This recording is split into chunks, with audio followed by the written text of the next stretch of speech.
Rwanda is often held up as a success story in the fight against corruption. It's ranked as the least corrupt country in East Africa, according to Transparency International. The government attributes this to public-private initiatives and harsh penalties for public servants convicted of corruption. But there's still a long way to go to completely eradicate graft. CGTN's Vauldi Carelse has more on this story. So it takes the average driver about an hour to get from one end of Kigali to the other. Now, if I were to break a few traffic rules, cut a few corners, and get caught, Rwanda has made it so much easier to pay a fine without being extorted. Transparency International ranks the country as the 50th least corrupt globally. It moved up 4 spaces last year in the annual Corruption Perception Index. In sub-Saharan Africa, Rwanda ranks 3rd, tied with Mauritius. Government attributes this to a number of successful public-private initiatives, among them Rwanda Online, known as Irembo. We have more than 80 government services on Irembo.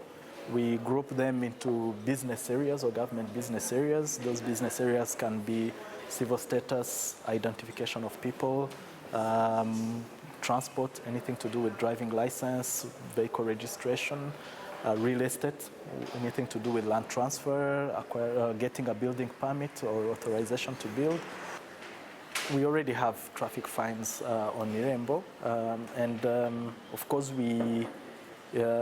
our platform is solicited when the traffic fine is issued. So when the traffic fine is issued, because of the integration, we know the driver, we are integrated with the database of driving license. The good thing is, one, you know that this traffic fine is issued and it's stored electronically. For this traffic fine to be removed from the system, is someone needs to pay electronically. There is no payment directly to a person or so. You need to pay using mobile money, you need to pay using your debit or credit card. That's the only time the fine is removed. So there is little chance for any human intervention to come in the system and remove a traffic fine that has been issued. So yeah, I mean, this really decreases chances of any corruption in terms of trying to pay someone for them to hide your ticket or not even paying it. The company was started 4 years ago with a staff complement of just 5. Like we say, I paid for a service, but I didn't get it. I'm able to see that because the person that applies is me or someone that assists me, and there's a way of identifying them.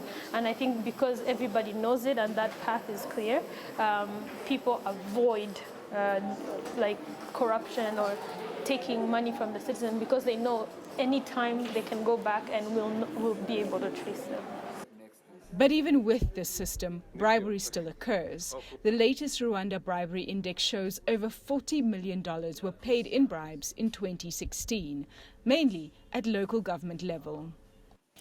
We are increasing the fines, even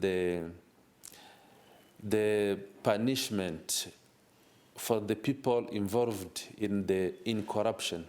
One of the mandates of the Office of the Ombudsman, we publish on quarterly basis the persons definitely are convicted to corruption and their fines and the amount of money they paid. For instance, when you are going to look for a job, you can lose that opportunity simply because you have been on the list.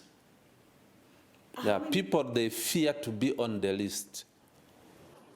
The number of public servants convicted of corruption has increased in the past 2 years, and the government hopes this will act as a warning to others. Vauldi Carelse, CGTN, Kigali, Rwanda.